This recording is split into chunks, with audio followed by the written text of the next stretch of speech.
I grew up in a military family. My dad was a Marine Corps aviator, and we lived all over the country. So I think before I graduated from high school, I moved 18 times. So that's a pretty unique coverage of the United States that I was able to see. I moved to Arizona in '92, straight out of college. A little bit of family here, and I came out here to interview, and I just fell in love with the desert.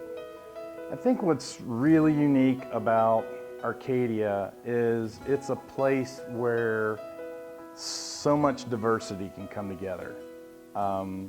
Most people you run into that are from Phoenix aren't from Phoenix, or most people that live here are not from Phoenix. They're transplants.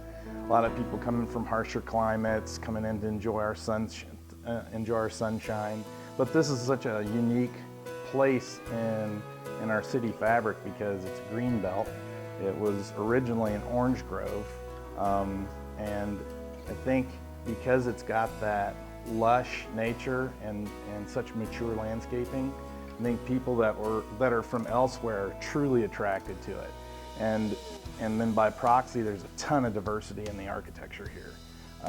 You have everything from modernism to the celebration of American ranch style homes to this property that we're here talking about today. You know, I really respect the work that was done here, and I want to tread lightly. But I also understand that it needs to be brought up to a standard that today's families and today's buyer would really be engaged as far as the way they live. So kind of a one foot in the past and one towards the future, just making sure that it's all handled carefully. I do a tremendous amount of modern architecture, but we do just a very broad, we have a vast array of vernaculars that we provide our clients. But the thing about being a modernist is it gives me a really unique take on how spaces can be organized. And I think that when we're complete, it's still going to feel classic. It's still going to feel tailored, but it's going to have a very current livability. I'm an explosive creative. The very second I see something, like my wheels turn. And I couple that with, I think I'm a really good problem solver. And that comes from my dad making me work hard labor jobs. I was a framer. I've basically been involved with every trade that there is with regard to construction.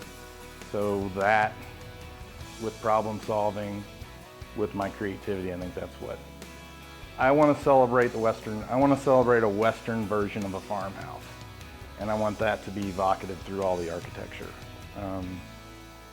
And we're going to play off of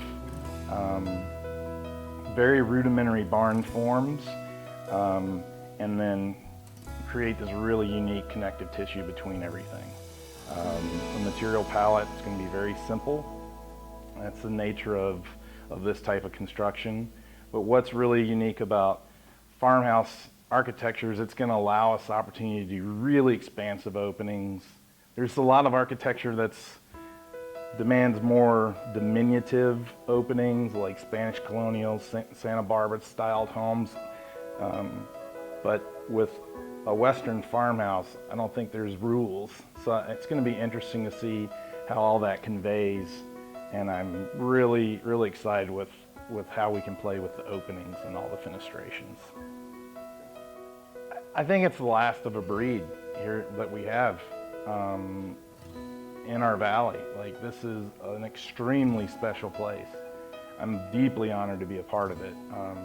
But I think everyone that lives in Arcadia that's spent any time, there's questions of what's behind the gate, what's behind the trees, and I think opening that up and unveiling it is going to be an amazing experience.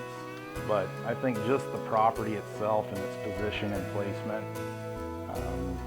that really gives it a tremendous strength. And just the home and the history that's here, to use that as a soundboard to design other homes around it, that iconically I think is going to be a really wonderful opportunity project.